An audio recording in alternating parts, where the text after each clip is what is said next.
Hello dear students, welcome back after the summer break. Today we begin with the first lecture in continuation of the syllabus of business studies, and we begin with a chapter as a part of the functions of management, that is staffing. I hope all of you are safe and keeping healthy in your homes. Staffing, what do you mean by that particular word? When we define staffing, we say staffing is that part of the process of management which is concerned with obtaining, utilizing and maintaining a satisfactory and satisfied workforce.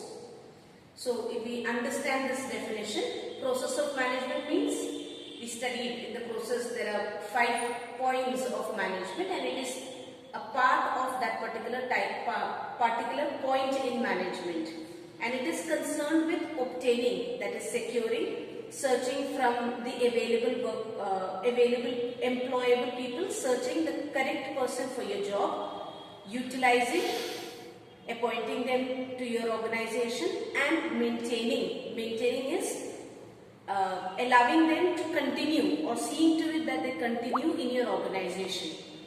And what type of workforce? People who are working should be both satisfied as well as satisfactory. Satisfied with what the organization is giving them and satisfactory for the organization. Only when the people working in the organization are happy, then only the organization would be able to prosper or progress. In easy terms, we can say staffing is finding the correct person for the correct job. We move on to the importance of staffing. These are points of importance of why staffing is needed in every organization. First is obtaining competent personnel. Competent means the people who are capable of doing the work that is lying vacant in your organization for that particular job, finding the correct person for that particular job. Second is higher performance. When you have selected the correct person, or when the right person is on the right job, then automatically the employees would be happy to work in that organization.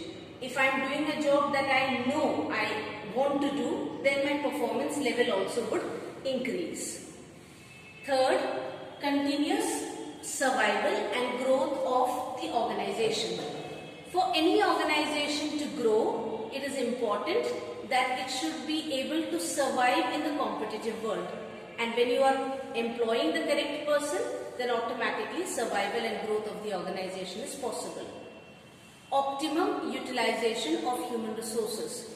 We know that human resources are limited in nature, and not only are they limited, even though there are a large number of unemployed people, finding the correct person for the job is a very difficult task for the organization.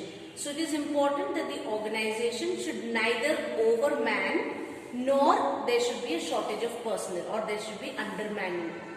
Overmanning means when more number of people are employed for a job. Like we say, what you have studied as disguised unemployment in the agricultural sector. In the same way, in the organization, if 4 people are needed to do the job and you are employing 5 or 6 people, then automatically idle labor would be there. People would be employed and they would have no job. Automatically, you'll have to pay money to those people. So the cost of the factor of production, that is labor, increases in that particular organization. On the other hand, when there is a shortage of personnel, then the already existing labor force feels overburdened by the job that is given. So neither there should be overmanning nor there should be undermanning, or there should not be shortage of personnel. The 5th point is improve job satisfaction.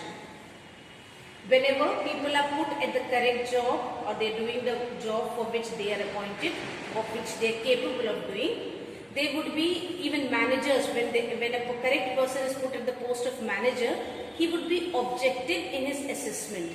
When he is objective in his assessment, that will result in fair rewards to be given to people who are capable of doing that particular work, and automatically it will lead to job satisfaction. Now when we study about the importance, these are the 5 points of importance of staffing.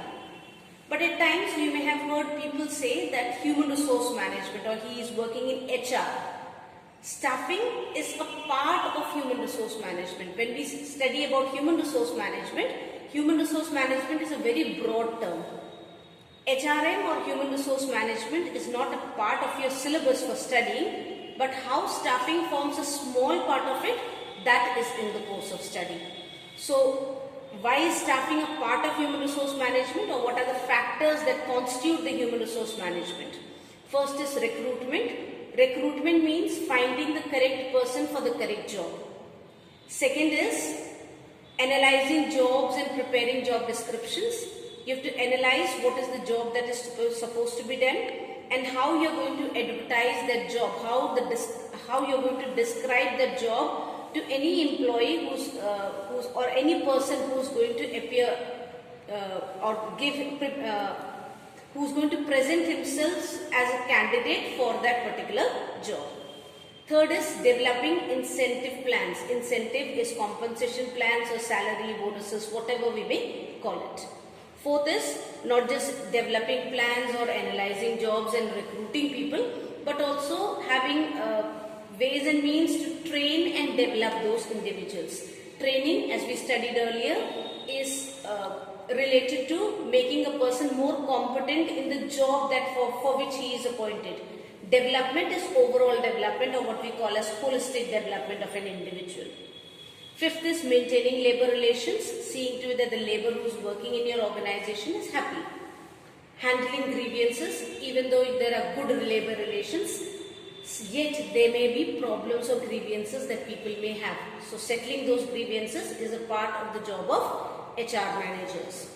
Providing security for employees. Now what type of security? Social security for employees to be provided. And the last is defending the company in lawsuits.